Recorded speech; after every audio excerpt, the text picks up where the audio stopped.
Hi everyone, it's Margaret here with 60 and Me. Hope that you're doing great today. It's a beautiful day. I'm wearing my sparkly top. It's really funny actually. I've noticed a lot of these around lately. They're tops, because it's a t-shirt, but it's got little jewels kind of built into the top.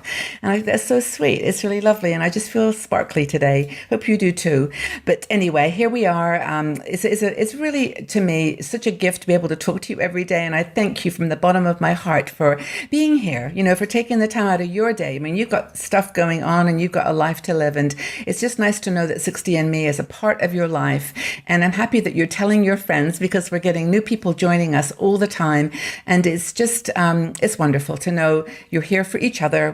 We are here for each other, and to make the most of life in our 60s, 70s, 80s, 90s, beyond. We've got a lot of women along a very broad spectrum of ages, so it's great to have you all here.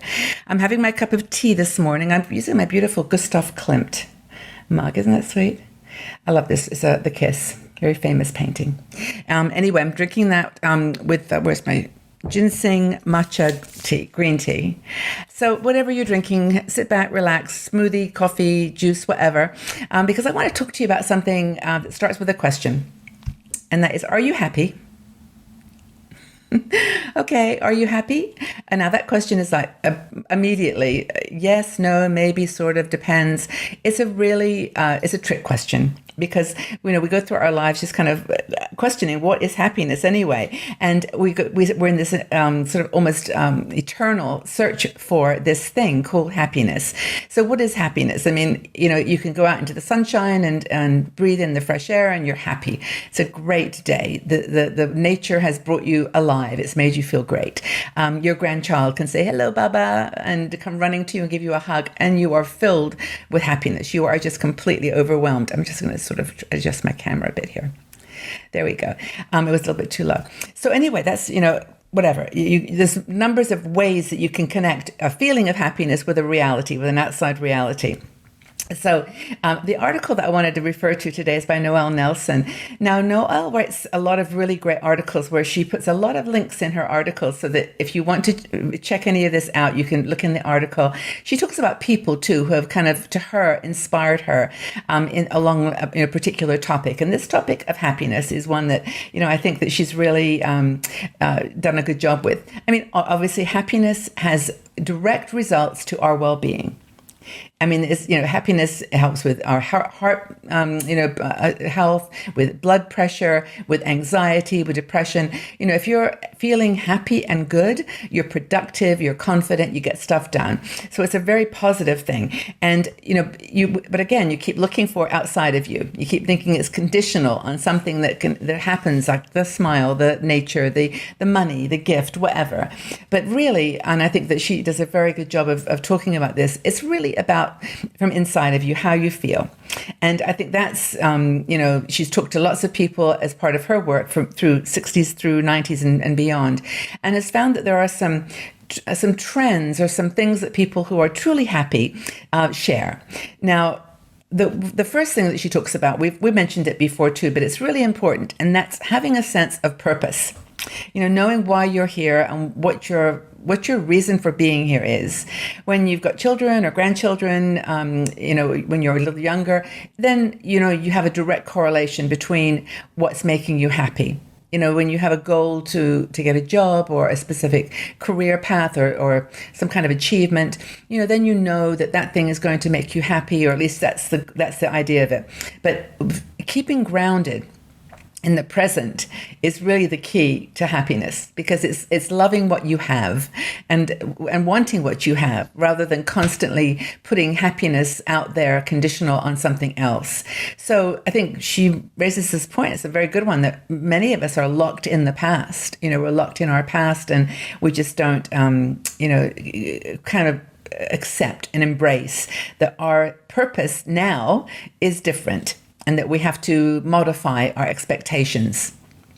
Another thing, that she talks about is how people go about finding this purpose, and how you actually go about making sense of your life and giving it, a compass, giving it a north star.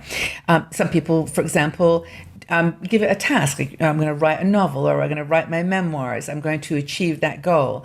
I'm going to achieve a degree. I'm going to go back to school. I'm going to learn something. And by the way, just incidentally, if you haven't checked out Udemy or Coursera or some of those online programs recently, go check them out. I was looking for something specific. I forget what it was now. Something to do with photography, I think. And I went on to Udemy.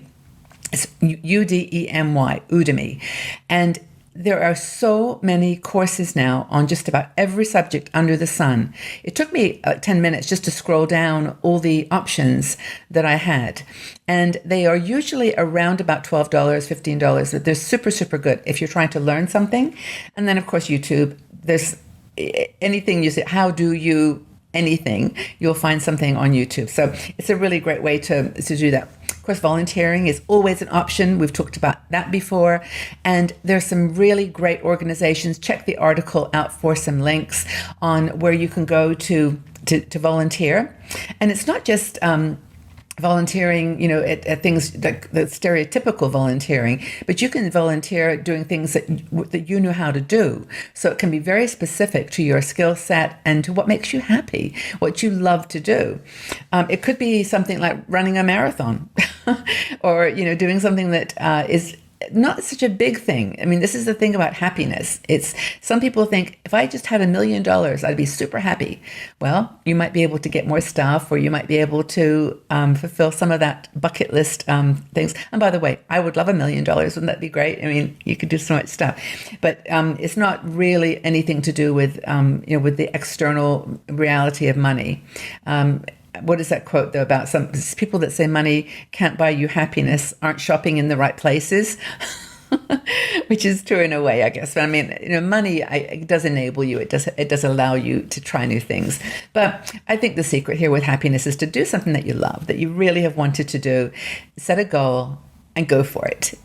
And have that, go back to that point of having a plan, because happiness that's as a result of something like a smile or a beautiful day, or you find $20 on the ground or something that's temporary, that only lasts that 5 minutes.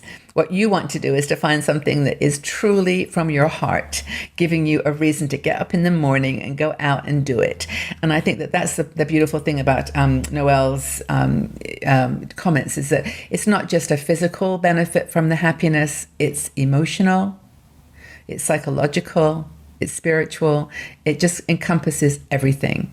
And so it's a way of taking happiness out of its conditional mode, like it's conditional on something, and putting it into the frame of it's a state of mind.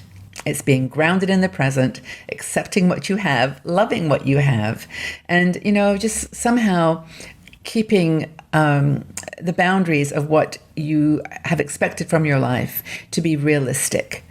I think a lot of people in our age group are unhappy, or say that they are unhappy because they haven't done everything that they want. But I think if you redefine that everything, for example, I know there's been some articles written about people who are dying, and they, the things that they say on their deathbed, and they're never things like, I wished I'd bought that car, or I wished I had gone on that trip. It's always, I wish I'd spent more time with the people that I love. I wish that I had pursued a passion based on the skills I wish I'd given more, which I had done more for other people. And we suddenly sort of then start to get a focus on what's important. So I would say, don't wait, do it now. Get yourself in a state of mind where you're feeling purposeful and directed, and maybe just happiness will sneak in there on you. But I just wanted to know that, I'm not preaching here because I'm like you. I just go through these things as well, just like everybody else does. But I think it helps to take that advice that Noel gave and look at detach happiness from the external goal and put it back in yourself as to be something internally that you can cultivate. So tell us in the section below, what are you passionate about?